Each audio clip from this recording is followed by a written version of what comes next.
보면 타잔이 줄을 타고 이렇게 막 이렇게 숲을 가잖아요. 타잔이 줄을 타고 숲을 쫙 가려면 이제 뭐 줄을 하나 쭉 타고 와서 다음 줄을 잡아야 되잖아요. 그 다음에 해야 될 일은 타고 온 줄을 놔야 됩니다. 그래야 계속 가겠죠. 근데 앞줄은 잡았는데 뒷줄을 안 놓으면 이제 매달려 있는 겁니다. 그죠?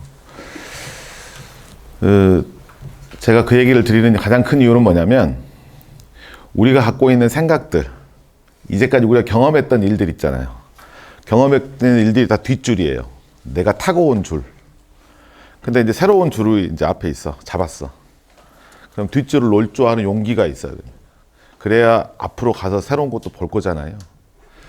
그래서 아마 산에 대해서 많이 아실 거고, 제가 산림청에 가서 강의를 했는데, 산림청에 가서 산 강의를 제가 했어요. 저는 산 전문가가 아닌데 얼마나 무섭겠습니까? 그래서 산에 대해서 좀 다른 생각을 해보자 라고 해서 강의를 시작했던 게 첫 번째였던 것 같습니다. 그래서 오늘은 아마 산을 갖고 계시고 산에서 경험도 많으시고, 아까 우리 강의하시던 우리 임찬성 회장님처럼 굉장히 산에 대한 풍부한 지식을 갖고 있는 사람들은 자칫하면 놓칠 수 있는, 또는 새롭게 지금 얘기되고 있는 산에 대한 여러 가지 시도들에 대해서 오늘 얘기를 한번 해볼게요.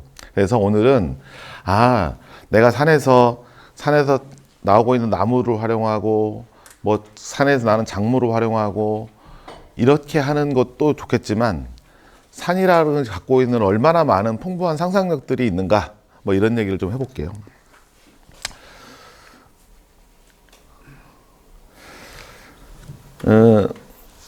산은, 그리고 숲은, 산은 장소적인 얘기고요. 숲은 공간적인 얘기인데, 장소와 공간으로서의 숲을 지금 다른 사람들은, 또 다른 나라에서는 어떻게 이용하고 있나, 이런 얘기를 한번 좀 해보겠습니다. 제 원래 직업은 건축 설계하는 사람입니다. 그래서 한 십몇 년 전부터 뭐 마을 만들기부터 시작해서 뭐 국토 이용 계획 이런 여러 가지를 해보고 있는데, 요새 저도 이제 저번 달에 유럽에 뭐 다른 그 도시와 관련된 뭐 세미나가 있어서 갔다 왔는데, 지금 이게 스페인에 있는 마드리드 근처에 있는 숲에 있는 설계사무소입니다. 설계사무소. 잘 생각해 보면 우리가 사무실이라고 하는 것은 사무를 보기에 가장 최적화된 장소잖아요. 그런데 근대 현대는 도시에 다 집중돼 있어요. 왜냐하면 사무를 본다는 것은 내가 가서 뭐 복사도 해야 되고, 옆 사람도 만나서 회의도 해야 되고, 뭐 이런 여러 가지를 해야 되기 때문에 도시가 압축돼서 거기서 모여 살아야, 쉽게 말하면 뭐 여의도 또는 강남 뭐 이런 데, 을지로 이런 데서 모여서 금방 가서 뭐 팩스도 보내고 회의도 하고 이렇게 하기 위해서 모여 살아 있습니다. 그것이 도시입니다. 도시. 그래서 도시가 효율성이 있으니까, 업무를 보기에 너무나 효율성이 있으니까 돈벌러 다 거기 모여 있잖아요. 그런데 기술이 발전해서 이제 이메일로 주고받고 화상 통화하고 이렇게 되잖아요. 그리고 설계를 한다는 건 창작을 한다는 얘기잖아요. 도시 한가운데에서 같은 값으로 한 30평 있는 그 사무실에서 책상 다닥다닥 붙여 앉아가지고 설계를 해야 됩니다. 창작을 해야 되는데 꼭 그럴 필요가 있을까라는 이제 고민을 하기 시작해서, 스페인에 있는, 또 스페인만 이런 게 아니라 유럽에 있는 많은 설계사무소, 디자인 사무소, 이런 사무소들이 이런 환경들로 찾아다니고 있습니다. 실제로. 그래서 여기 보면, 여기서 만약에 설계를 하는 것과 창문 뭐 조그맣게 하나 있는 그 빌딩 20평 안에 설계하는 것의 차이, 그리고 보는 만큼 설계를 하게 돼 있잖아요. 그래서 도시에 있는 설계사무소들은 주로 콘크리트를 이용하거나, 또는 이런 이제 공간의 효율성을 중심으로 막 설계를 합니다. 부동산 가치, 땅값 계산하고. 근데 자연 친화적 설계를 하고, 그것들을 매일 이런 환경 속에서 설계를 하게 되잖아요. 그래서 선풍적인 인기를 끌고 있어요. 근데 문제는 뭐냐? 어디다 차리지? 그러면 뭐 산을 산 다음에 이걸 해야 되나? 이런 고민을 할 거잖아요. 그래서 스페인 안에 또는 유럽 안에 어떤 회사들이 이제 많이 만들어지고 있냐면, 산을 갖고 있는 사람하고 이런 사무실을 만들고 싶은 사람 연결해주는 사이트들이 늘어나고 있습니다. 쉽게 말하면 부동산 중개소죠. 주고 있습니다. 그래서 산주 입장에서는 내가 산을 줄 테니 네가 이렇게 예쁘게 설계해서 이렇게 해봐. 그러면 너 한 달에 나한테 100만 원 줘. 나는 아무것도 하지 않죠. 산을 제공하고 걔가 걔 돈으로 짓고 이렇게 할 수도 있고 여러 가지 방법이 있습니다. 내가 지어놓고 임대할 수도 있고 여러 가지 방법이 있습니다. 그래서 지금은 유럽에서 가장 핫한 부동산 중개 사이트가 이런 사이트들입니다. 내가 산을 갖고 있다라고 하는 것, 그거는 내가 이런 정도의 환경을 제공할 수 있는 공간과 장소를 갖고 있다는 걸 의미합니다. 자, 뭐 사무소만 그럴까요? 아까도 말했지만 이제 인도네시아에 있는 발리에 가면 우붓이라는 데가 있습니다. 우붓. 굉장히 유명하죠. 거기 가면 뭐 드라마도 찍고 뭐 서핑도 하고 이런 그 펜션도 있고 뭐 풀빌라도 있고 굉장히 많이 가는 데입니다.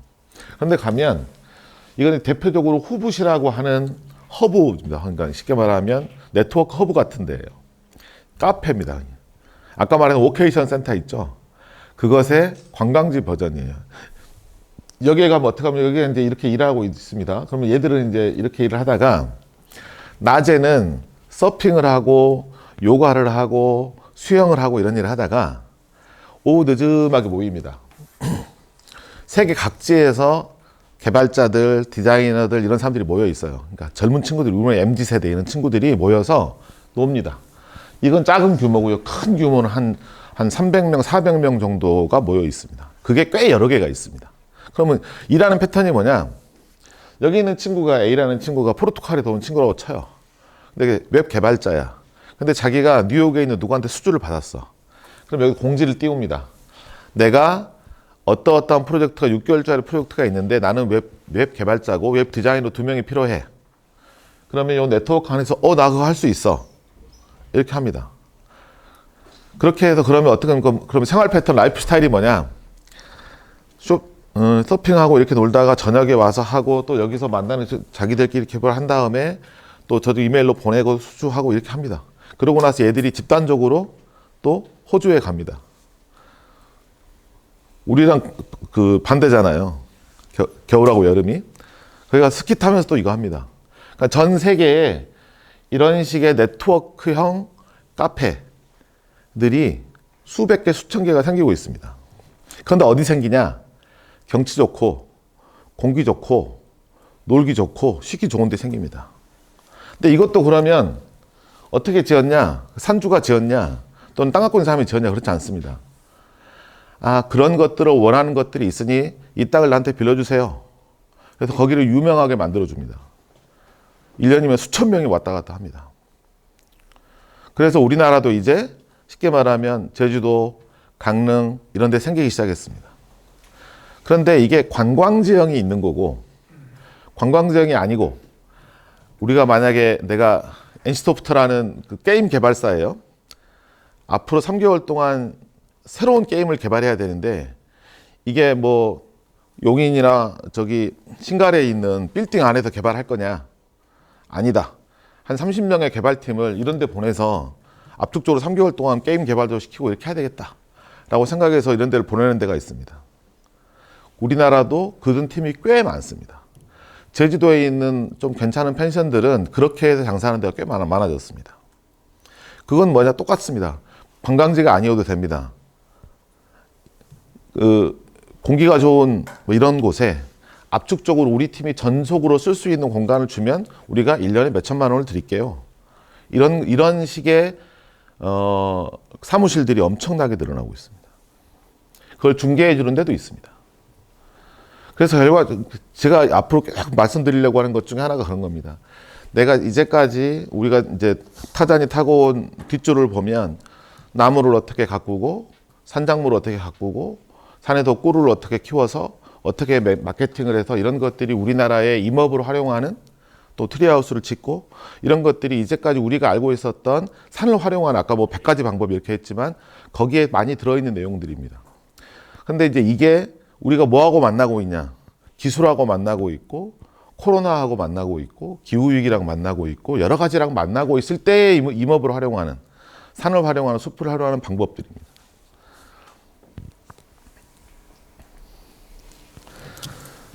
스웨덴의 The Eatable Country라고 하는 캠페인입니다. 이거 저도 한번 가봤는데요. 굉장히 재밌는 컨셉입니다. 뭐냐 하면 유럽의 요리는 주로 지중해에서 유명하죠. 스페인이나 뭐 프랑스 남부가 유명합니다. 스웨덴은 북부니까 예를 들어서 연어는 잘 잡히지만 요리는 발전하지 않았어요. 그런데 스웨덴도 맛있는 거 많고 앞으로 이 좋은 재료를 가지고 굉장히 많이 잘해볼 거야 라고 하는, 스웨덴은 맛있는 나라야 이런 얘기를 하고 싶어서 이제 이런 캠페인을 하는데, 프랑스나 독일이나 이런 데 갖고 있지 못하는 스웨덴의 엄청나게 좋은 그 북부 유럽의 환경을 활용해서 먹는 공간도 좀 바꿔봐야 되겠다. 그래서 어떻게 했냐면 스웨덴에 있는 20군데 굉장히 좋은 숲을 발굴을 해서 미슐랭 원스타 투스타 이런 그 스타 셰프들을 불러서 굉장히 예쁘게 차려놓고 여기에 이 캠페인을 할 때 굉장히 비싸게 받습니다. 50만 원, 100만 원 받습니다. 그거 받아가지고 뭘 하냐? 스웨덴에 있는 자연환경을 보호하고 뭐 아동을 어떻게 하고 이런 캠페인 비용으로 쓰되 여기에 참여할 수 있는 이제 그 티켓을 팔았습니다. 이틀 만에 완판됐어요. 그래서 그 사람들이 뭐 사회적 지도자도 있고 기업가도 있고 이럴 거잖아요. 그 사람들이 스웨덴의 숲에 와서 야 이거 너무 좋다. 이런 숲은 살려야 되겠구나. 이런 숲을 아끼고 보호하고 보존해야 되겠구나라는 뜻을 가지고 돌아갑니다. 그리고 이걸 하면서 여러 가지 것들을 통해서 또 기부도 받았습니다. 그래서 그때 제가 간 그 스웨덴의 숲에서는 그날 하루에 1억 얼마를 모으더라고요. 근데 이걸 어떻게 했냐? 이것도 마찬가지입니다. 산주는 공간을 제공했습니다. 이거를 기획하는 기획자들이 있을 거잖아요. 기획자들이 이러이러한 산으로 세팅을 할 테니까 이렇게 빌려주세요. 라고 해서 셰프는 우리가 섭외할게요. 그리고 이 공간을 이렇게, 그래서 한번 이렇게 유명해지고 나서 이 공간을 한번 이렇게 써봤으니까 뭐 조명도 달고 테이블도 놓고 이렇게 꾸몄을 거잖아요. 그거를 바탕으로 해서 스웨덴에 있는 여러 숲과 산에서 쉽게 말하면 포레스트 레스토랑들이 만들어지고 있습니다. 그러니까 날씨가 좋을 때, 그러니까 우리가 실내에서 밥 먹어야 되는 거 아니잖아요.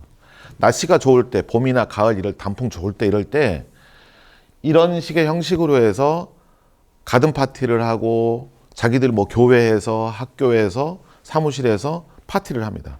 우리는 공간을 빌려줍니다. 그리고 그 공간을 거래하는 이제 웹사이트들이 생겼습니다.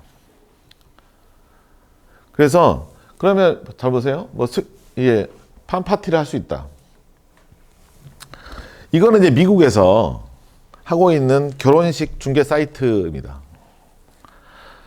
요새 뭐 우리나라는 그게 유명하죠. 뭐 작은 결혼식하고 막 이런 거 하는 거죠. 특별한 결혼식 해보고 싶잖아요. 그 예식장 막.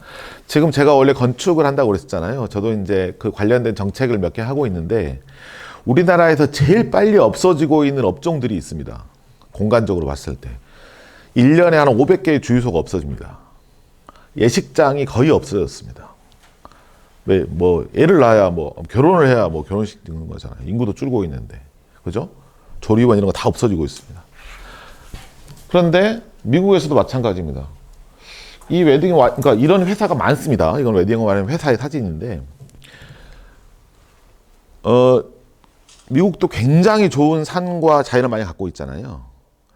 그런 산과 자연 속에서 결혼식을 하려고 하는 니즈를 발굴을 해서 지금 하고 있습니다. 그러니까 미국에서 그래서 여기도 등급이 다 있어요. 예를 들어서 요거는 좀 큰 규모의, 그러니까 한 300명, 400명을 소용할 수 있는 숲 결혼식장, 아니면 50명 정도 할 수 있는 숲 결혼식장, 가족과 오붓하게 할 수 있는 숲 결혼식장, 그걸 굉장히 발굴을 해서 이 업체가 이렇게 할 수 있는 것들을 그 사이트를 조성하는 걸 도와주고, 이 업체는 연간 계약을 합니다.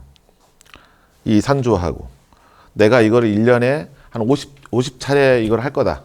그럼 우리 장소 임대를 어떻게 할 테니까 이렇게 해라. 그러면 산주 입장에서는 임대료를 받고 우리 공간이 왔다 갔다 하는 사람이 많을 거잖아요. 하객이 보통 200명씩 온다 하면 50만 하면 몇 명 오는 거예요? 10,000명이 오는 겁니다. 왔다 가는 거잖아요. 그렇게 해서 그 다음에 1년 단위로 계약을 하거나, 내가 이 정도 유명했으니까 내가 산주 입장에서는 이제 결혼식장을 하고 또 딴 걸로 해야 되겠다. 또 딴 거 임대를 해줍니다. 그래서 파티도 하고 결혼식장으로 쓰기도 합니다. 우리나라에서도 굉장히 많이 늘어나고 있습니다. 작은 결혼식, 숲 결혼식, 생태 환경적인 결혼식들이 늘어나고 있어요. 그래서 그러니까 여기서 이런 결혼식을 할 때 되게 중요한 거는 이 지역에 의해서 나는 뭐 예를 들어서 그 재료들을 가지고 파티를 하고 이 지역에서 나는 특산물을 가지고 선물을 드립니다. 예를 들어서 이 결혼식에 그 사이트를 가끔 가다 보면 이렇게 돼 있습니다. 세트가 이렇게 돼 있는데 장소를 빌리는데 얼마. 예를 들어서 여기서 신랑 그 하객들에게 꿀 한 단지씩을 선물로 드립니다. 200세트 뭐 얼마. 그다음에 여기에서 나는 그 농산물에 이런 걸로 파티 그 만들어 드립니다. 얼마. 이게 딱 촉촉촉 돼 있습니다. 그래서 우리가 지금 경치가 좋고 공기가 좋고 나무가 좋은 이 산을 갖고 있다는 것은 내가 생각하는 것에 따라서 여기가 결혼식장도 될 수 있고 음식점도 될 수 있고 갤러리도 될 수 있고 있는 수많은 가능성이 있는 공간을 내가 몇천 평, 몇만 평, 몇십만 평 갖고 있다는 거예요. 결혼식도 하고 밥도 먹는데 요새 가장 사람들이 많이 가고 있는 게 치유하고 힐링하고 뭐 이런 겁니다.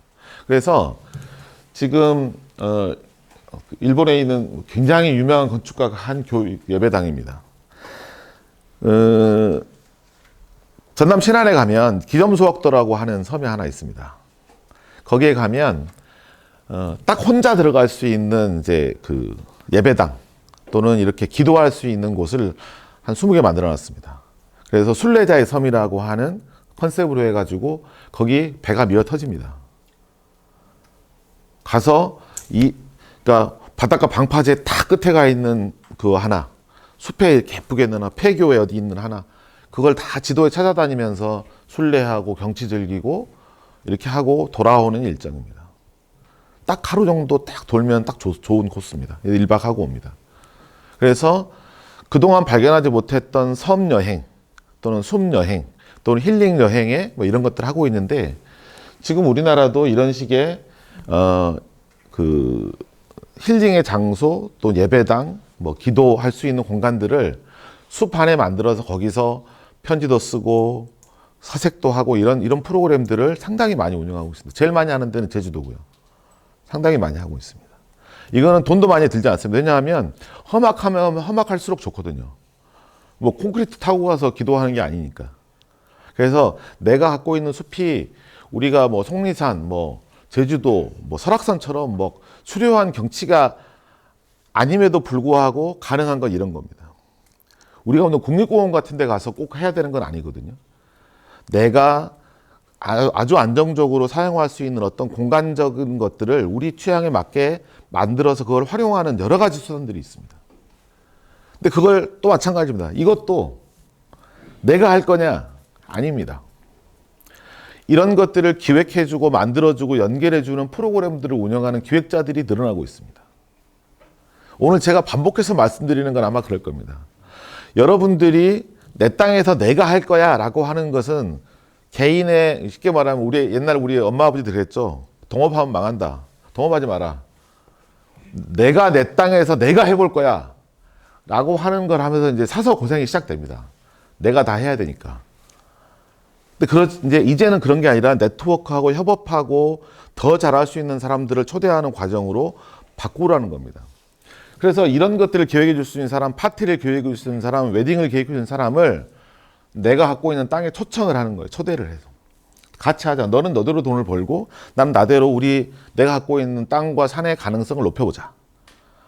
이런 것들을 또 중개해 주는 스타트업들이 엄청나게 늘어나고 있습니다. 나가노에서 하는 숲요가 프로그램인데 이거는 많이 하잖아요.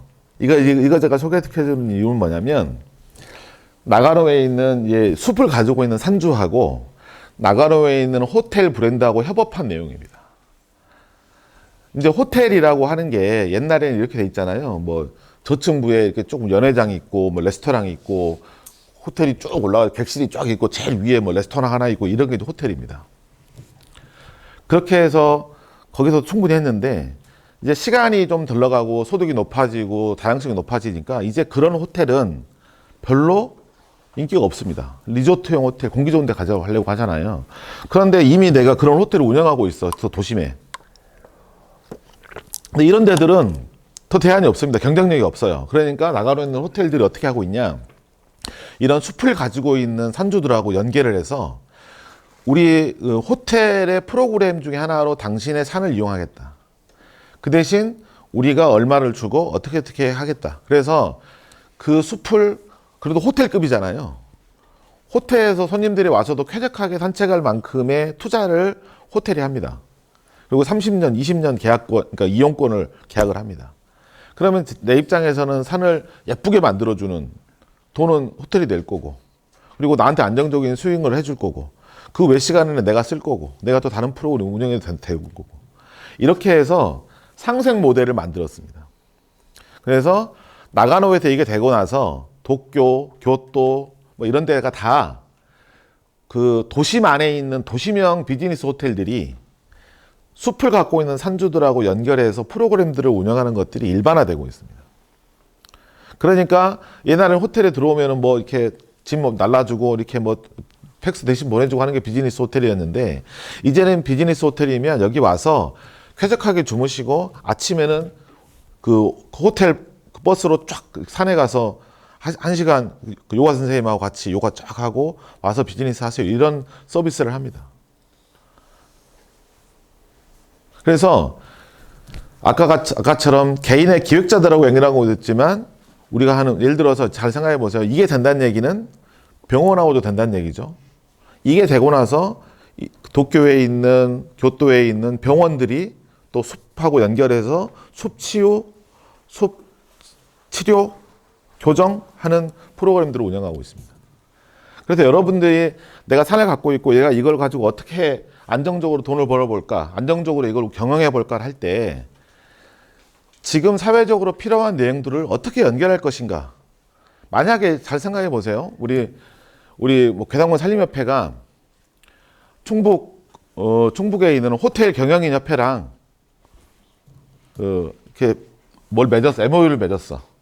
그래서 우리가 괴산이나 충북 안에 있는 좋은 산들이 있는데 이 산들의 산주들하고 그런 호텔을 갖고 있고 병원을 갖고 있는 데들하고 연결해서 정말 좋은 치유 프로그램, 좋은 관광 프로그램 만들어 보자.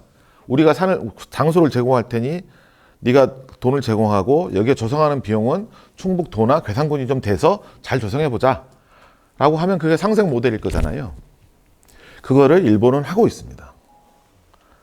그래서 산림협회 같은 경우가 이제는 나서서 이런 프로그램들을 훨씬 더 아까 같은 이런 캠페인을 통한 뭐 팜파티라든가 이런 것들을 이제 기획할 수 있다. 그래서 이제 내가 내 산을 가지고 할 수 있는 것들이, 상상의 가능성들이 훨씬 넓어지고 있다. 사회가 그렇게 가고 있다. 이런 게 되게 중요한 겁니다. 우리는 그 세계에서 산을 제일 잘 경영하는 건 독일이고요. 제일 잘 갖고 노는 건 스웨덴입니다. 진짜 별걸 다 갖고 노는데요. 스웨덴은 우리나라처럼 그 유치원이 많이 없습니다. 그러니까 쉽게 말하면 건물을 갖고 있는 유치원은 몇 개 안 됩니다. 숲 유치원이 거의 90% 이상입니다. 숲 유치원의 개념이 뭐냐? 숲 유치원 원장이 사는 집 앞에 모여. 이런 겁니다. 아침에 애들을 데리고 숲 유치원 원장님 집 앞에 갑니다. 그럼 원장이 나와. 그러면 오늘은 다 해서 몇 명이지 이렇게 해서 하고 그들을 데리고 오면 뭐 좀 이따 봐요 하고 부모들은 간 다음에 이 사람이 자기 뭐 차에 태우건 아니면 걸어가건 숲으로 들어가서 오후 한 3시까지 자연에서 놀다 오는 겁니다. 그리고 꼭 맨날 한 군데만 가냐 그렇지 않습니다. 이 산 저 산을 다니면서 다니는 겁니다. 그런 유치원이 수백 개, 그러니까 저번에 통계에서는 800 몇 개였는데 아마 늘어나고 있다고 보면 지금 한 1000개가 훨씬 넘었을 것 같습니다. 그래서 애들이 갖고 뭐 하고 노냐? 나뭇가지로 이런 거 만들고 뭐 부쉈다가 또 만들고 뭐 이렇게 하는 겁니다. 흙하고 나무하고 오는 겁니다. 내셔널 트러스트라는 그 세계적인 그 NGO 단체가 하나 있습니다. 거기가 우리 세계 공원 정책을 바꾼 캠페인을 하나 하는데요. 그게 뭘 했냐? 이런 걸 합니다. 어른들한테 물어봅니다.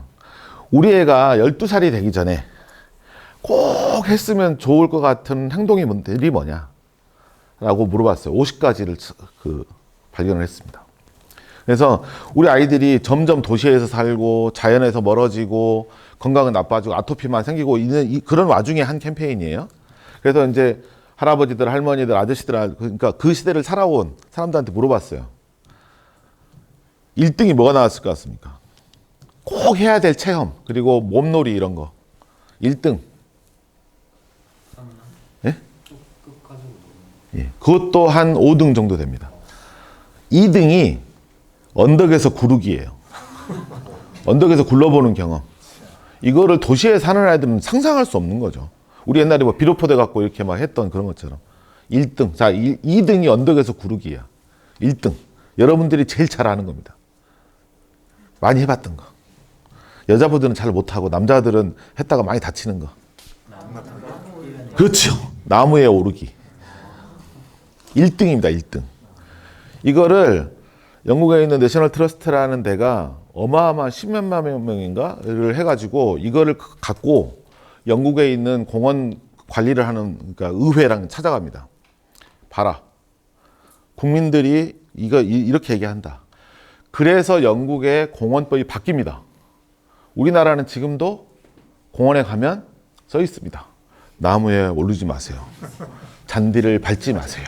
이렇게 써 있습니다. 난리 납니다. 만약에 우리나라에서 어디 공원 가가지고 나무에 올라가려고 하잖아요. 바로 난리 납니다. 뭐 땅 파보려고 하잖아요. 난리 나요. 근데 그 50가지 내용이 뭐냐면 땅을 파보기, 바깥에서 불 피워보기, 언덕에서 굴러보기 이런 겁니다. 그걸 가지고 영국의 의회를 가서 지금 우리 시대가 바뀌어서 다 도시에서 살고 있기 때문에 이걸 못하기 때문에 우리가 갖고 있는 도시 공원 안에서라도 이런 걸 할 수 있게 하자. 라고 해서 엄청나게 노력해가지고 법을 바꿨어요. 그래서 영국에 있는 또 독일에 있는 프랑스에 있는 유럽에 있는 수많은 공원들에서 애들이 자유롭게 나무로 올라갑니다. 땅을 팝니다. 잔디 훼손 그거 돈 얼마 안 듭니다. 왜냐하면 복원 안 해도 됩니다. 또 팔 거니까. 그렇게 해서 공원의 이용에 관한 획기적인 전환점을 만들어냈어요. 우리나라도 몇 번 시도했지만 안 됩니다. 우리나라는 관리자 위주거든. 뭐 사고 나면 내 책임이야. 그러니까 안 하려고 합니다. 그 대신 거기서는 그런 걸 해줬죠. 나무에서 떨어지면 떨어진 사람 책임이라고 써놨습니다. 법에. 그거를 지켜야 될 보호의, 그러니까 왜냐하면 그걸 안 해주면 공무원이 책임져야 되면 어떻게 할 거예요? 아무도 못 올라갈 거잖아요. 이렇게 바꿨습니다. 그렇게 해서 그런 일련의 이런 여러 가지, 그러니까 공원에 대한 생각, 숲에 대한 생각, 산에 대한 생각을 바꿔서 그런 결정의 일환으로 우리 애들이 꼭 유치원에서 안정적으로 비 오면은 비도 안 맞게, 벌레도 안 물리게, 그렇게 해서 내가 그냥 새장 안에 있는 새처럼 우리 애들을 키울 거냐? 아니다. 그래서 스웨덴이 이런 식의 놀이터에 대한 법률을 만듭니다. 그래서 이 산들은 이렇게 해서 아이들이 뛰어놀 수 있고, 만약에 내가 산주인데, 만약에 우리 선생님이 산주인데 무슨 뭐 괴산 숲놀이터 학교를 열어가지고 여기 뭐 이거 다쳤어. 그럼 나도 약간 뭐 불안하잖아. 이게 왠지. 그리고 저 산에 같이 다쳤대 그러면 아무도 안 올 것 같잖아요. 그런 것들을 방지해서 제도와 법률을 만들어줬습니다. 보험도 만들어줬습니다. 그렇게 해서 하게 됐고요. 지금도 이제 우리나라가 이 개념들이 시작되고 있습니다. 이것도 근데 되게 아이러니한 거는 고급 유치원부터 하고 있습니다. 강남에 있는 유치원들이 하고 있어요. 되게 웃긴 일이죠. 자, 부시크래프트라는 단어 들어보신 분? 부시맨처럼 사는 겁니다. 왜냐하면 이렇게 요새 애들이 먹고 살만해서 그런지 사서 고생 프로젝트를 합니다. 고급 막 100만 원, 200만 원짜리 텐트 쳐놓고 하는 것도 뭐 캠핑족이 유행했지만 세계적으로는 이제 어떻게 되고 있냐면 이런 거 만들어가지고 여기서 막 자고 동영상 막 찍어갖고 유튜브 올리고 막 땅 파가지고 여기서 올리고 막 이런 거 계속 올리고 있습니다. 조회수 막 300만, 600만 막 엄청납니다. 왜 그럴까요 도대체? 이 사서 고생 프로젝트를. 기후 위기가 오고 코로나가 오니까 사람들이 도시에서 그러니까 제 친구가 제가 코로나 막 시작됐을 때 내가 충격적인 그걸 받았던 게 뭐냐면 모두가 부러워하는 친구였어요. 뉴욕에 있는 설계사무소를 다니는 친구인데 돈도 많이 벌고 뭐 좀 명성도 없고 하는 친구인데 거기는 100층짜리 빌딩에 뭐 맨하탄에 있는 데 근무합니다. 걔가 갑자기 코로나 그 유행하고 나서 한 2달 있다가 사진 하나 올렸어요. 오늘째로 이 건물에서 78명의 관이 나갔어. 그리고 거기 그 100층짜리 빌딩에서 보는 저기 공지에 포크레인을 파고 있습니다.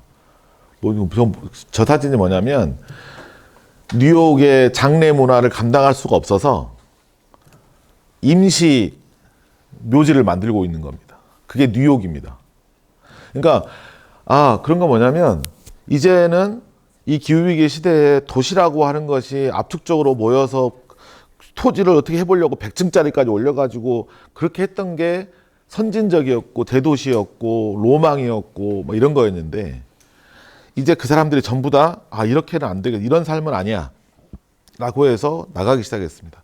그래서 지금은 한 50년 정도 동안은 세계에서 제일 잘 나가는 애들이 뉴요커죠. 뉴요커. 자기 나라 도시에 사는 사람들의 별명이 있는 도시는 어마어마하게 좋은 도시입니다. 뉴요커라는 얘기가 있잖아요. 파리지엔느. 얼마나 자랑스러워요. 파리지엔느. 왜냐면 자기 도시에 내가 사는 어떤 고유명사를 갖고 있다니까요. 괴산은 뭘까요? 괴산 양반들. 서울 양반 뭐 이런 게. 그런데 지금은 뉴요커가 아니에요. 지금 미국에서 가장 핫하고 전 세계에서 힙하고 미래지향적인 애들이 모이고 있는 애는 포틀랜드입니다. 포틀랜드. 왜냐하면 뉴욕에서 도시형으로 저렇게 모여들어서 가고 있는 것들의 한계를 느낀 애들이 이제 약간 다른 문화를 만들어냅니다. 그래서 그러니까 미국은 소비 문화잖아요. 포틀랜드에서 가장 중요한 게 뭐냐면 내가 만들어 쓰는 문화를 늘어나는 겁니다. 조명도 내가 만들어 예쁘게. 예를 들어서 우리 양은 냄비 같은 거를 뒤집어가지고 구멍 뚫어가지고 이렇게 등 하나 달아놓고 이런 거를 내가 만들고 나무 깎아가지고 내 젓가락 만들고 이런 것들이 삶의 태도에 대한 얘기를 하는 겁니다. 내가 뉴욕에서 좋은 거 소비하면서 멋지게 그럴듯하게 사는 것이 아니라 내가 필요한 것을 내가 만들고 그걸 통해서 내가 자연을 지키고 내가 좀 더 인간답게 멋지게 사는 것들을 좀 더 자연 속에서 구현하는 거예요. 그런 것들이 하나의 문화로 만들어져서 이제 뉴요커들이 전부 다, 그러니까 전부 다는 아니겠죠. 상당 부분이 포틀랜드로 이주를 합니다. 근데 그런 문화 중에 이상하게 튄 것 중에 하나가 부시크래프트예요. 이제는 더 자연으로 들어가서 이제 캠핑하는 게 그런 거잖아요. 텐트 200만 원짜리 사가지고 또 버너 사가지고 코펠 사고 이것다가 소비해요. 그래서 이제 캠핑복 시작하면 한 300만 원 듭니다. 아주 싸게 시작하면. 근데 그게 아니라 그래서 얘들이 대회를 엽니다. 그래서 되게 재밌는, 저도 한번 갔다 왔는데 이런 거냐면 어떤 산주가 내 산에서 이런 보물찾기 하듯이 가장 흔적을 안 남기는 팀에게 $10,000를 드립니다. 이런 대회를 열었어요. 그리고 부시크래프트 대회가 있습니다. 그래서 은폐가 가장 가능하고 가장 잘 지었으면서 흔적이 안 남는 거. 그리고 그걸 최소화해서 생존의 조건을 만든 거. 그래서 생존상, 이런 걸 만듭니다. 그렇게 해서 거기에 지금 기업들 후원하고 난리 났어요. 그래서 그런 공간으로 사용하고 있는 아이디어도 있습니다. 오늘 제가 그러니까 그런 걸 여러분들에게 하시라는 얘기가 아니라 상상의 넓이를 한번 넓혀보자는 겁니다. 내가 갖고 있는 땅과 숲과 산이 있다면 이에 대한 상상력을 한번 넓혀본다는 차원에서 계속 말씀을 드리는 겁니다. 지금 한 5년째 우리나라와 전 세계를 관통하고 있는 트렌드입니다. 유행하는 트렌드, 멍때리기.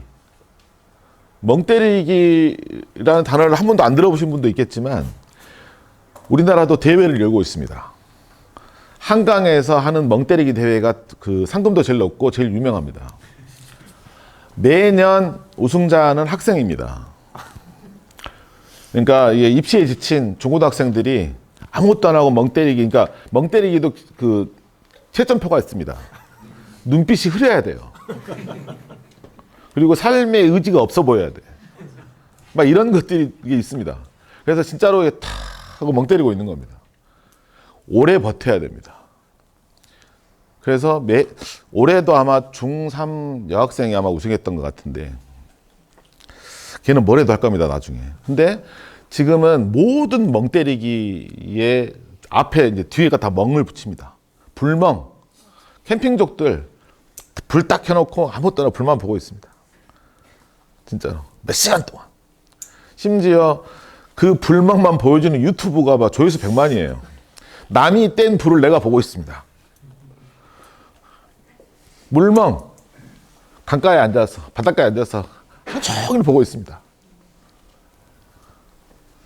왜 그럴까요, 진짜? 우리 사회는 뭐 왜 이렇게 됐는지 모르겠는데, 이 바쁘게 사는 과정 속에서 내가 아무것도 안 하고 내가 뭔가에 집중해서 멍하고 내가 그러니까 생각 자체를 하지 않는 상태에 놓여보는 것이 하나의 로망이 되고 있는 거죠. 그거를 또 열심히 해서 마케팅하고 있는 프로젝트들이 많습니다. 제가 본 그 애 중에 가장 봉이 김선달에 가까운 애들입니다. 제주도에서 순멍 체험을 합니다. 4시간 체험에 15만 원인가 그랬던 것 같아요. 예약이 다 꽉 찼습니다. 3개월. 그러면 하는 게 뭐냐, 가서. 처음에 가서 한 2, 30분 이렇게 이제 워밍업을 합니다. 뭐 산에 대해서, 숲에 대해서, 뭐 과거, 스토리에 대해서, 각자에 대해서, 뭐 힐링에 대해서 한 다음에 2시간 동안 시간을 줍니다. 가서 멍 때리고 오세요. 그러면 멍 때리기 가장 좋은 환경을 그래서 뭐 그 의자 하나, 뭐 아니면 바위 하나, 뭐 이렇게 하나 멍 때리고 오고, 가다가 이제 요만한 엽서를 하나 줍니다. 멍 때리시고, 자기가 가장 미안했던 사람, 고마운 사람에게 편지 하나 써오세요. 그러고 나서 이제 또 옵니다. 그러면 한 3시간 됐잖아요. 1시간 남았습니다. 그러면 멍 때리면서 느꼈었던 그런 감정들 서로 얘기합니다. 그리고 이제 썼던 거 자기가 가다가 우리가 대신 편지 보내드립니다. 이 기획자는 어떤 노동을 했습니까? 어떤 노동을 했어요? 편지 보내주는 노동을 한 겁니다, 지금. 1인당 15만 원. 숲에서 뚝 돌려놓고 이렇게 15만 원. 저는 우리나라에 봉이 김선달이 많다고 생각했는데 대박이다. 진짜 이건. 그 프로젝트에 제가 갔을 때가 10명, 10몇 명이었어요. 한 큐에 200만 원. 오전에 한 번, 오후에 2번. 하루에 600만 원. 야, 주말, 토, 일해서 1200만 원. 4주 4,800만 원. 1년에 6억. 우와!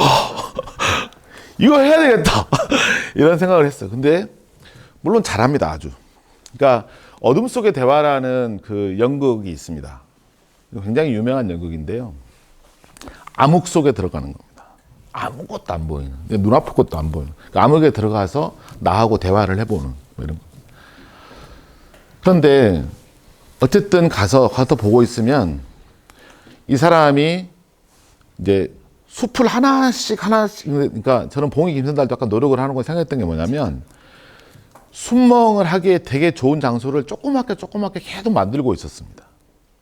그러니까 숲을 예를 들어 내가 한 5헥타 갖고 있다. 그걸 막 사람 시켜가지고 막 쫙 해가지고 한 달 만에 개간을 하는 게 아니고 냅두고 나머지는 내가 딱 쓸 만큼만 이번 달에 여기 한 100평 이렇게 해서 딱 보면 가서 사진이 나올 만한 그림이 좋을 만한 걸 짠해놓고 우리는 아까 말했잖아요. 한 달에 지금 5천만 원씩 벌고 있잖아요. 그걸로 조금씩 하고. 그래서 그런 생각과 사유의 숲을 계속 만들고 있어요. 근데 나는 얘가 진짜 봉 김선달 생각했던 게 뭐냐면 제가 그렇게 한두 번 해보고 나서 숲을 같이 만들 사람을 모집합니다. 이런 걸 하더라고. 그러니까 노가다를 같이 해요. 이런 얘기잖아요. 처음 참가비가 10만 원이야. 톰소요. 페인트 칠하게 해줄게. 이런 거죠. 그리고 지가 페인트는 친구가 칠하고 자기는 앉아있잖아. 이렇게. 이 새끼는 진짜로 대박이다. 돈도 벌고 일도 시키고 돈 받고 막 이런 거. 야, 얘는 진짜 어마어마한 애구나. 그래서 그 숲 가지 가지고 나온 거 가지고 또 잘라가지고 목걸이 만들어서 팔아. 야, 넌 진짜 대박이다. 그랬어. 근데 자기가 갖고 온 나뭇가지잖아요. 그걸 또 다 갈아가지고 뭐 샌딩 해가지고 이렇게 이름 새겨주니까 또 좋다고 만 원 주고 사 또. 이런 일들을 젊은 친구들이 하고 있습니다. 그러니까 멍 때리기가 돈이 될까? 6억. 우리가 산을 갖고 있다는 얘기는 또 뭐가 있을까요? 별을 보기에 산만큼 좋은 데가 없습니다. 여러분들 아마 아실 거예요.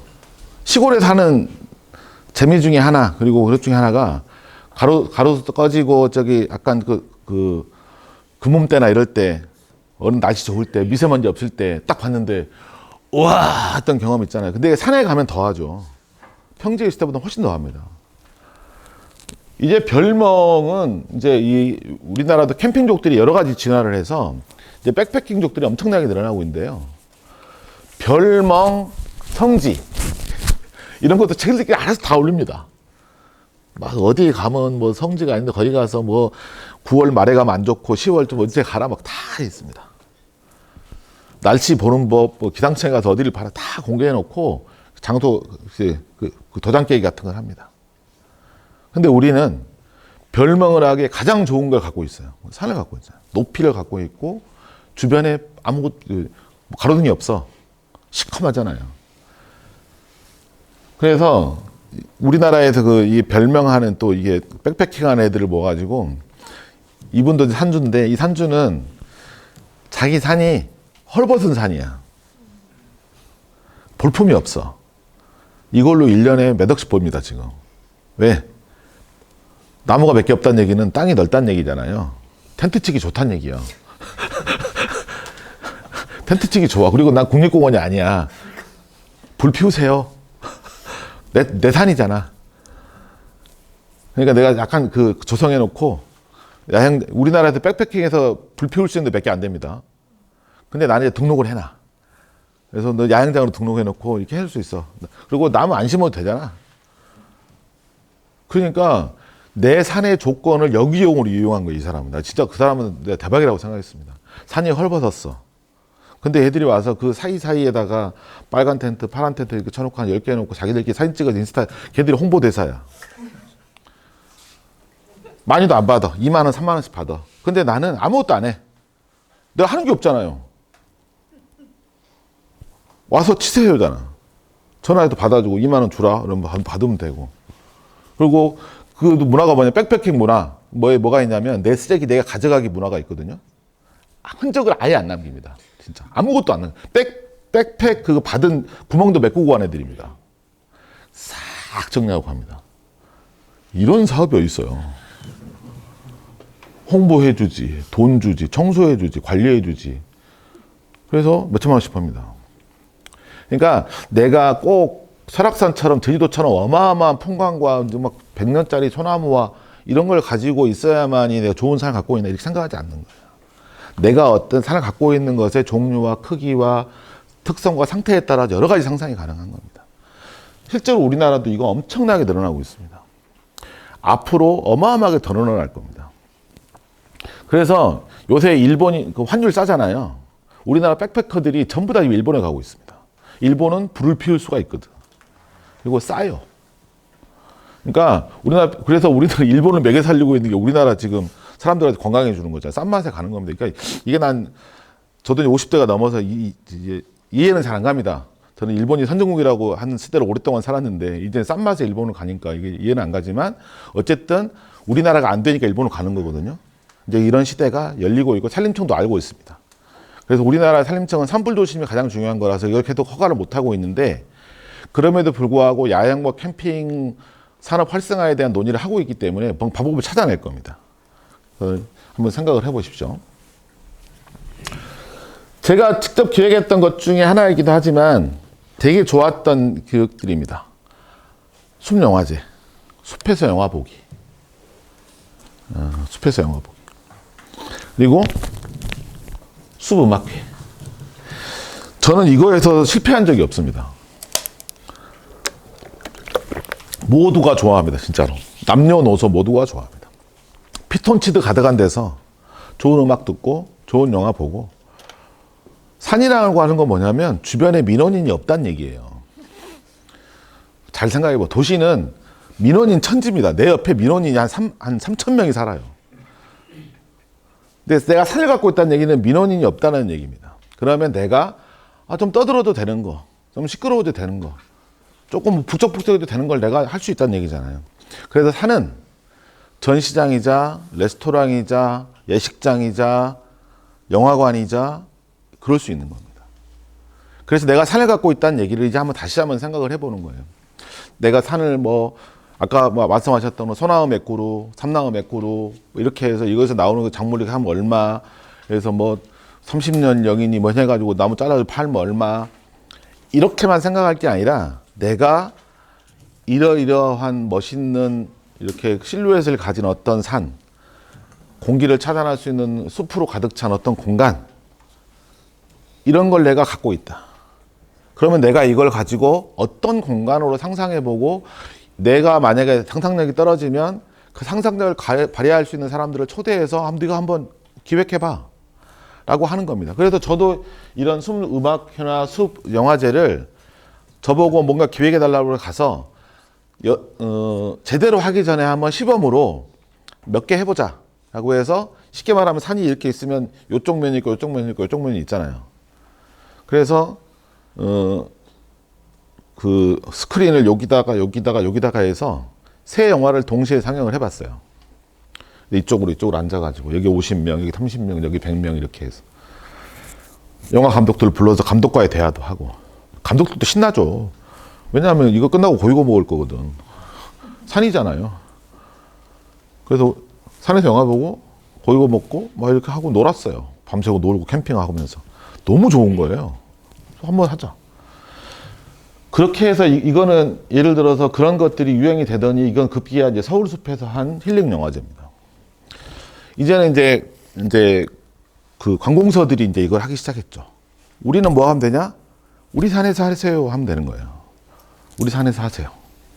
그러면 걔들이 뭘 해주냐? 주차장이라도 만들어줍니다. 얼마나 좋아요. 그러니까 내가 이 산을 개발하고 경영하고 활용하는 것을 장사처럼 생각하지 않으셨으면 좋겠어요. 그러니까 내가 책임지고 내가 하고 내가 하는 것은 장사를 하는 거고, 기업처럼 회사처럼 경영하는 것은 내가 이런 자원을 가지고 있는데 이걸 얼마나 효율적으로 활용할까라는 여러 가치를, 그러니까 기업은 남의 돈으로 많이 하잖아요. 주식으로도 하고 이렇게 해서. 내가 내 돈 가지고 하려는 건 장사를 하는 거고.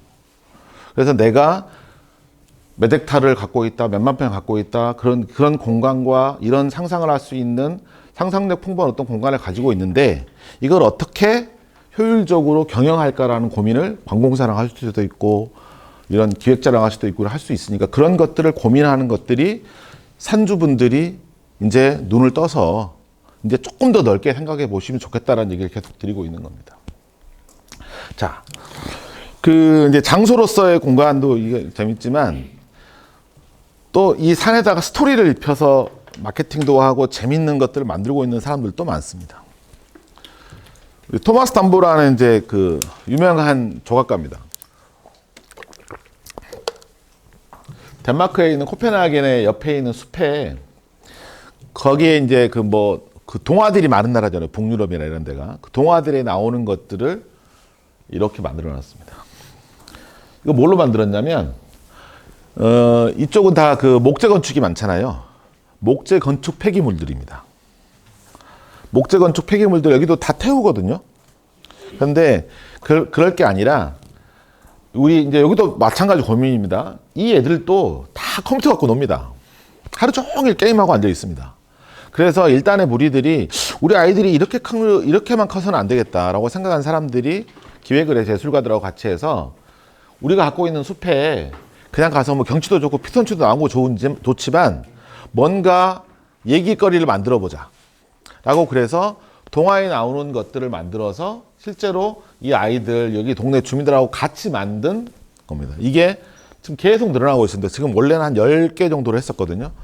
근데 지금 계속 늘어나고 있어요. 근데 이거를 우리나라 저기 그 포천에 가면 평강식물원에서 우리 매덕 줄 테니까 해주세요 해가지고 해놓긴 했어요.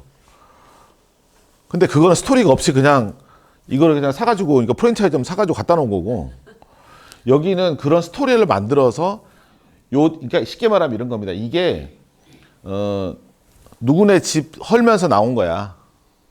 그걸 여기다 만들었고 뭐 그렇게 한 거야. 뭐 이런 것들을 스토리 계속 만들어 나가면서 이제 이 숲에 오는 관광객과 또는 뭐 이 지역의 주민들이 훨씬 늘어났습니다. 그리고 여기에서 숲 유치원을 합니다. 그래서 이제 그런 스토리를 만들어서 이렇게 이제 하나씩 하나씩 숲에 이야기를 붙여나가고, 이것도 마찬가지로 뭐 이게 요만할 수도 있고 요만할 수도 있고 그렇잖아요. 사람들하고 같이 결정해서 우리 마을에 어떤 캐릭터를 만들면 좋은지 계속해서 만들고 있습니다, 지금. 그래서 제가 그때 갔을 때 1년에 2개인가씩을 계속 만들고 있었던 것 같아요. 그래서 덴마크에서 가장 유명한 관광지 중에 하나가 돼가고 있습니다.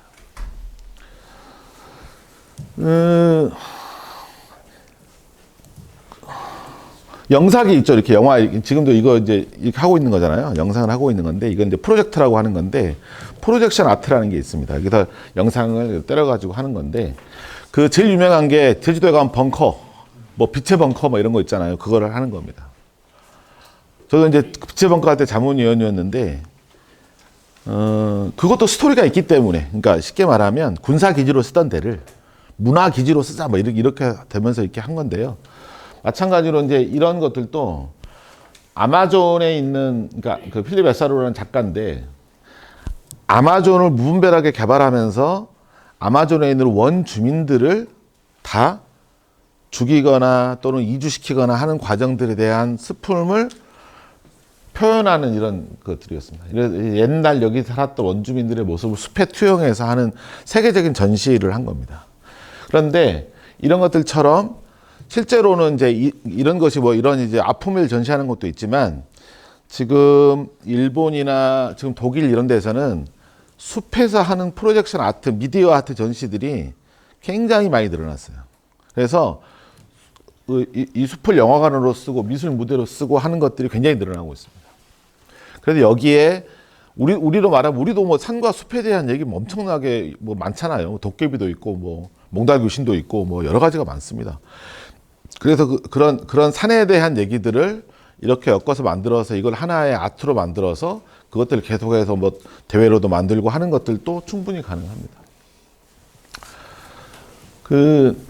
혹시 이 내용 아시는 분? 이로돌이라는 얘기 들어보신 분 있어요? 이로돌이?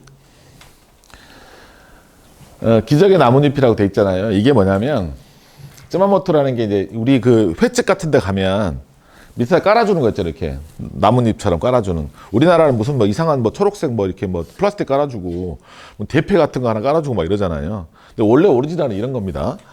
그런데 이 마을에는 어떤 스토리가 있었냐면, 여기도 그러니까 기상 그 이변이 와서 귤을 생산하던, 귤을 생산하던. 근데 한파가 와서 귤나무가 싹 죽어버려. 한 방에. 싹 죽어서 모든 사람이 떠납니다. 이 마을을. 이로돌이라는 마을이 있는데 귤농사가 망해서 떠났어요. 그리고 할머니만 남고 다들 도시로 이주를 했습니다. 근데 어느 날 여기 이 마을 이장이 너무나 시름시름하다가 이제 술 한잔 하러 갔는데, 그 술집에 이제 이렇게 이제 일본은 이제 기본빵으로 이렇게 하고 있으니까 하고 있다가 그게 다 거기도 다 플라스틱이고 막 이런 것들을 하고 있는 거예요. 그랬더니 가만히 생각해 보니까 우리 산에 엄청나게 예쁜 나뭇잎이 많은데 이걸 꼭 인공으로 이렇게 해야 되냐, 자연스러운 거 갖다 놓으면 되는 거 아니냐 그랬더니, 그거 뭐 썩고 조금 막 이렇게 해가지고 관리 불편하고 막 그걸 또 누가 주워오고 막 이런 얘기 한 거예요. 그러니까 이 사람이, 이 이장이 와서 이제 그 사람이 생각을 합니다. 우리 할머니들 날마다 놀고 있는데 우리 산에 있는 예쁜 나뭇잎 주워가지고 이거 저기 술집에 팝시다 라고 얘기한 거예요. 그래서 이제 한 군데 뚫어서 한번 해본 거예요. 할머니들이랑 몇 개 주워가지고. 반응이 너무 예쁜 거예요. 너무 좋아. 그러니까 나중에는, 현재는 어떻게 돼 있냐, 일본 최고의 요정들, 도쿄 최고의 이런 음식점들에 납품하는 주식회사입니다. 이게 이로돌이라는. 이거는 내가 대박이라고 생각했던 게 뭐냐면, 할머니들이기 때문에 가능한 노동력을 한 겁니다. 왜냐하면 할머니 일상을 어떻게 되냐면요. 아침에 일어나면 이제 바구리 하나씩 들고 산에 갑니다. 예쁜 나뭇잎을 주워 다 모아서 이제 공동 작업장이라고 하는 이제 마을회관 같은 데 모여가지고 한 나뭇잎당 한 15분에서 20분을 딱 닦습니다. 닦고 뭐 코팅하고 이런 걸 쫙 해가지고 쫙쫙 눌러가지고 이렇게 하고 그 공동 작업을 합니다. 할머니들만 가능한 노동입니다. 지루해서 못하는 만한 내용이고 이거 옛날에 우리 그런 거 있죠. 인형 눈깔 붙이기 같은 거 하루 종일 하는 거. 할머니들 시간도 남고 뭐 얘기하면서 그냥 그 마을에 가서 만들어지게 합니다. 근데 그 퀄리티를 아무도 못 따라합니다. 그러니까 일본 최고의 요정, 최고의 레스토랑에서 밑받침에 쓰는 것은 거기 써 있어요. 이로도리에서 온 나뭇잎입니다. 그래서 벌어진 나뭇잎 갖고 가서 열심히 닦아가지고 하나에 2,000원씩 팝니다. 봉이 김선달의 일본판이죠. 그래서 이 마을이 유명해졌습니다. 그래서 이 마을은 뭘 하고 있냐 지금 나뭇잎 체험을 하고 있습니다. 왜냐하면 와서 하는 게 뭐냐 할머니들하고 같이 와서 이 나뭇잎 해가지고 이렇게 압축해서 눌러가지고 이렇게 또 책갈피 같은 것도 갖고 가고 자기 집에서 쓸 접시에다 쓸 거 왜냐하면 그러니까 조금 처리를 하면 한 일주일 가는 거 이런 거 만들어서 집에 가는 겁니다. 나뭇잎 줍고 돈 받고 엄청난 거죠. 그런데 그게 이 마을에 다시 사람들이 돌아오기 시작했어요. 호텔도 생기고 이렇게 해서. 그래서 기적의 나뭇잎이라고 하는 이로도리 마을이에요. 그래서 지금 우리가 갖고 있는 산이나 산에서 나오는 여러 가지 것들 그리고 우리가 진행해왔던 이런 것들이 어떻게 스토리가 돼서 어떻게 이걸 활용해서 어떻게 마케팅으로 할 것이냐. 이건 전혀 다른 상상력들이 필요한 겁니다. 굉장히 유명한 사례고 일본에서 이거 이후로 산에서 사는 예를 들어서 이런 산에 사는 노동 이런 것들의 정책이 바뀌는 계기가 된 게 이 이로도리 마을입니다. 그 기후 위기가 오면 그 위기와 기회는 항상 동전의 양면이라고 하듯이 숲에는 기회가 왔습니다. 그동안 천대받았던 것들이 뭐냐면 숲, 섬, 산, 강 이런 데입니다. 유배 보내고 뭐 이런 데입니다. 우리나라는 다 평야를 중심으로 도시를 중심으로 했던 데이기 때문에 다 변방에 있는 애들이었어요. 근데 이게 다시 주목받기 시작했습니다. 유럽에 지금 가장 핫한 그 투자입니다. 투자. 펀드 한번 열리면 하루 만에 매진되는 펀드들. 이게 뭐냐면 쉽게 설명드리면 이런 겁니다. 스페인이나 이런 데 보면 이제 그 황무지 땅들이 많잖아요. 또 산인데 약간 헐벗은 산들이 많잖아요. 그 산에 나무를 심어서 어느 정도 조림을 하면 이게 기후위기에 탄소를 이만큼 막아줄 거니까 정부에서 인증을 해줍니다. 우리나라 태양광에서 이렇게 만들어가지고 얼마에 하고 뭐 매달 얼마씩 주는 거 있잖아요. 그런 거가 똑같은 개념입니다. 그래서 이 펀드에다 투자를 하면 연간 한 4% 정도 이자를 줄게. 투자해라. 이렇게 해서 이게 산림 펀드입니다. 그러니까 이런 거죠. 숲은 숲대로 조성하고 돈은 돈대로 벌자 이런 거예요. 근데 그것의 핵심은 뭐냐면 얘가 탄소를 해주니까 거기로 오는 그 국제 규약에서 하는 범위를 지키고 있기 때문에 거기서 나오는 기업들이 낸 탄소세를 여기다 쓰겠다라는 거예요. 그렇게 해서 이 펀드는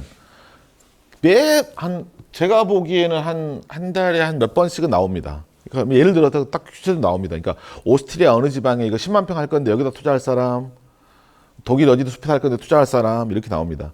우리나라도 이제 이거 시작합니다. 이미 하고 있습니다. 그래서 우리가 태양광 펀드 하는 것처럼 만약에 여러분들이 내가 약간 헐벗고 황무지 같은 산을 하나 갖고 있는데 나무 심을 돈은 없고 이런 고민이라고 치면 이제 조만간에 정부에서 우리나라도 뭐 산림 강국이라고 하지만 이런 것들을 다시 심어가지고 다시 어린 나무부터 해야 되는 것도 많거든요. 그러면 그걸 공모할 겁니다. 그러면 내가 내 산에 나무 펀드 조성에도 심고 이럴 수 있는 날이 우리 옆에 와 있습니다. 실제로도 아마 그런 일들을 기획하고 있는 에너지 회사들이 현재 많습니다. 소셜 스타트업들이. 그래서 기후위기가 왔다는 얘기는 실제로 우리가 아까도 말씀드렸지만 내가 장사를 하는 게 아니고 경영이나 기업가의 눈으로 본다면은 굉장히 여러 가지 기회가 열리고 있다. 이렇게 보시면 되겠습니다. 그 다음에 코로나가 와서 전국적으로 지금 그 정부 정책들이 하고 있는 것 중에 하나가 숲치유입니다. 치유. 숲치유. 그래서 지금 이거를 어디부터 하고 있냐면 지금 3년 동안 고생하고 있는 간호사들 있죠. 이게 코로나 상황에서 이게 방역 이거 막 무슨 우주선 같은 거, 우주복 같은 거 입고 3년째 하고 있습니다, 지금. 간호사들의 트라우마가 엄청납니다, 지금. 그래서 지금 서울시도부터 시작해서 여러 군데가 지금 여기에 종사하고 있는 요양병원에 종사하고 있는 사람들, 코로나 간호사 이런 사람들을 뭔가 조치를 취해야 됩니다. 그래서 지금 보건복지부랑 서울시나 이런 데들이 해서 여기에 그 종사자들을 위한 치유 프로그램들을 해야 되는데 그 중에 하나가 숲치유입니다. 근데 이제 어디로 보낼까가 문제죠. 어느 숲에, 뭐 국립공원에 설악산에 보내면 되나? 숲치유를 제대로 하고 있는 데가 많이 없습니다. 그러니까 숲 체험을 하는 데는 많아요. 숲을 체험하고 이렇게 뭐 좀 해보세요 이런 건 많은데 정말로 치유를 잘하는 데는 많이 없습니다. 그러니까 잘 생각해 보세요. 아까 제가 잠깐 병원 얘기했는데 치료를 하는 건 병원이잖아요. 그러니까 여러분들이 만약에 어떤 뭐 숲을 갖고 있다 또는 뭐 괴산 살림업 뭐 임업협회나 이런 데들이 조금 더 규모 있게 한다고 치면 보건복지부랑 뭐 괴산군이랑 이렇게 해서 숲 치유를 위한 또 병원들이랑 이렇게 해가지고 지금 우리나라가 앞으로 이런 트라우마에서 지금 우리 이번에 이태원 뭐 그런 사건도 있었지만 이런 재난이 오고 이런 국가적 위기가 왔을 때 거기서부터 트라우마를 받은 사람들 국가적으로 어떻게 치유할 것인가를 공식적 프로그램으로 갖고 있고 제일 잘하는 데가 어딜까? 여러분 생각나십니까? 그거를 누가 선점할 거냐라는 거예요. 저는 괴산이나 여러분들이 산주분들이 이런 프로그램들에 대해서 더 먼저 생각해 보시면 좋겠다는 생각이 듭니다. 이거는 굉장히 안정적인 프로그램이고 굉장히 지속 가능한 프로그램입니다. 뭐 지금 뭐 마켓컬리 뭐 이런 것도 이제 유행을 했지만 결과적으로 지속적인 성장세를 보고 있는 쪽은 채식입니다. 채식 시장이 커지고 있고 건강한 먹거리 시장이 커지고 있어요.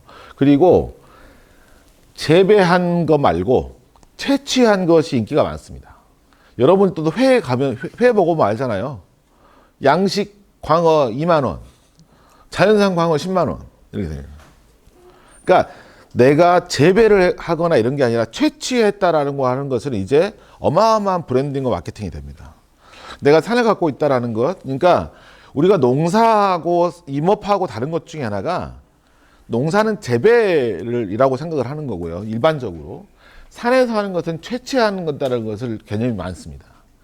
그래서 그래서 송이가 비쌉니다. 그렇면 이 채취한다는 행위를 어떻게 브랜딩과 마케팅 할 것인가를 보여주고 있는 여러 사이트들이 있습니다.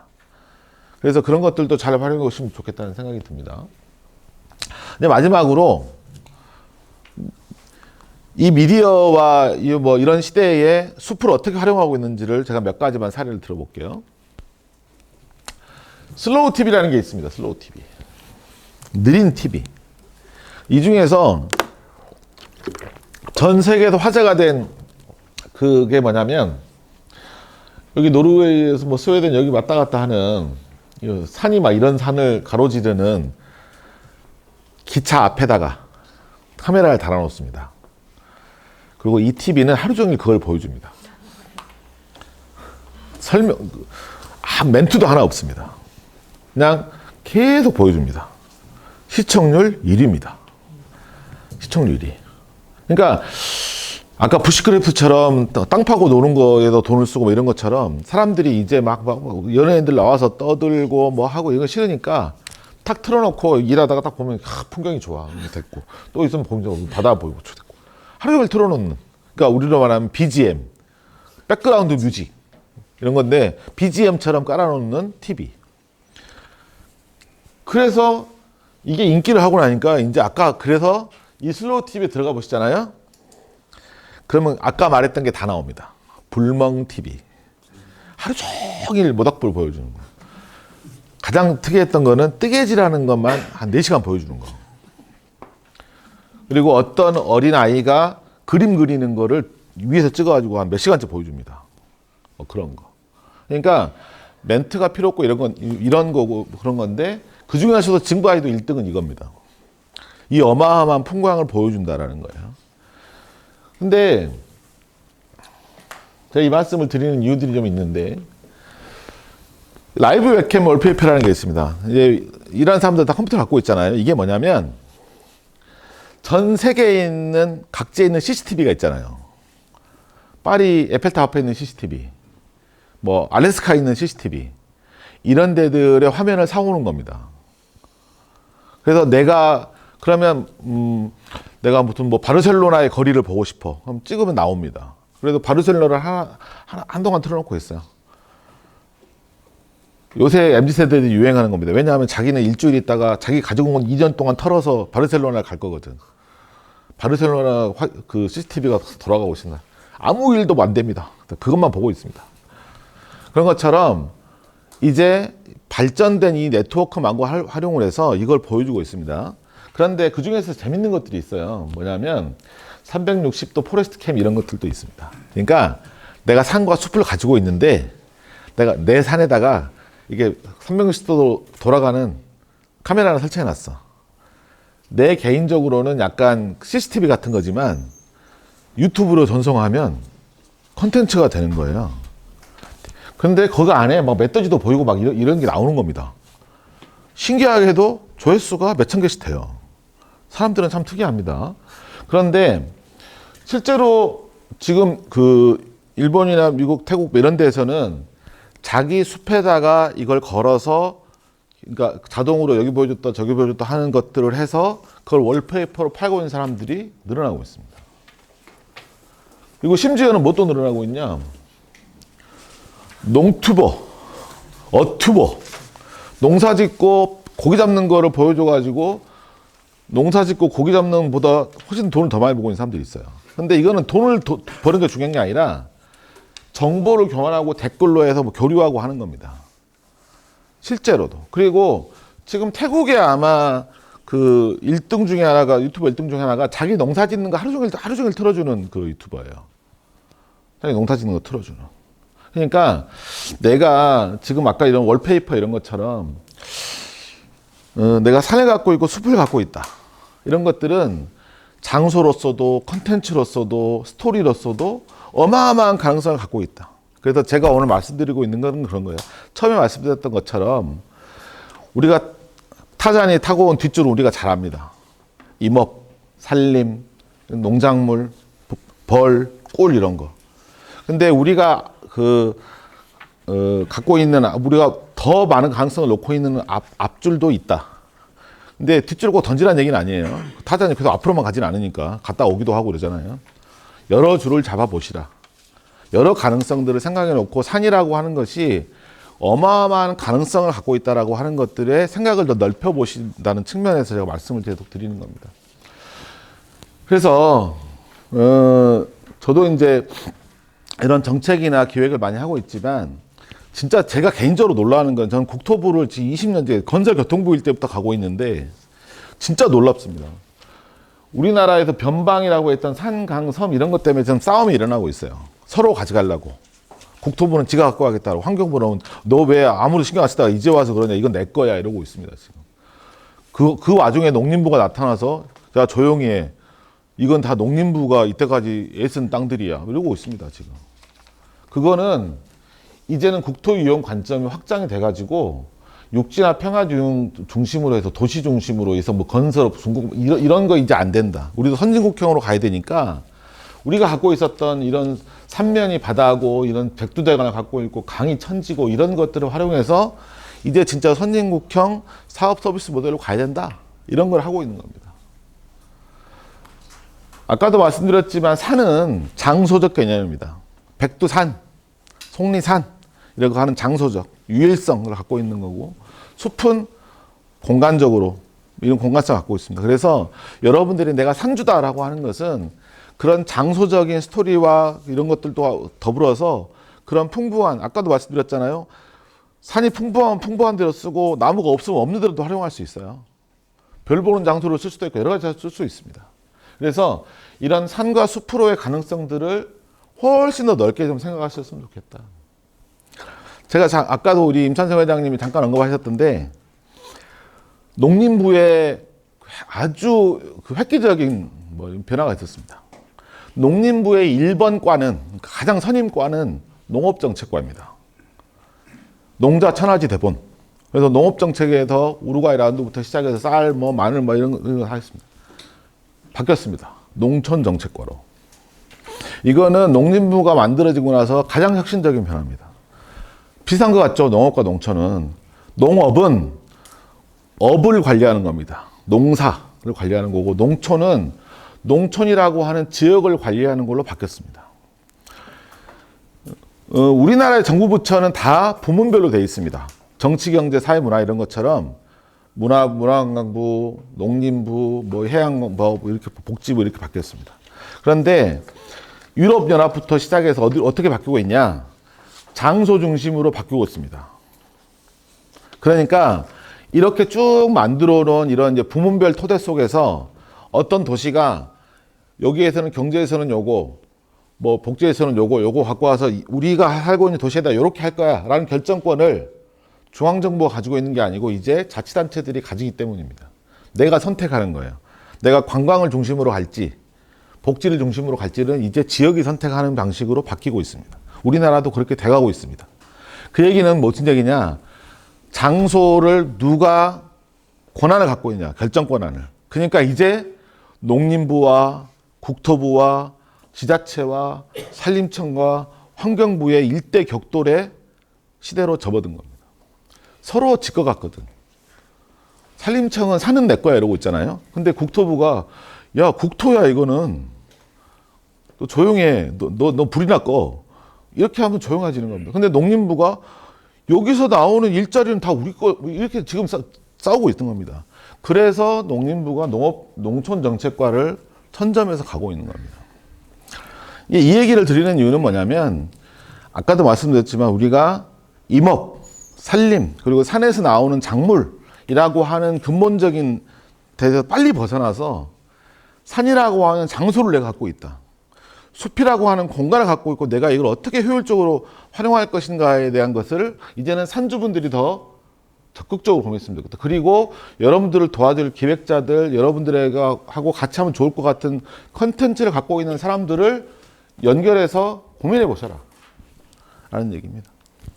그래서 저는 오늘 번데기 앞에서 줄을 잡는다고 산을 갖고 있는 사람들 앞에서 산 얘기를 좀 했습니다.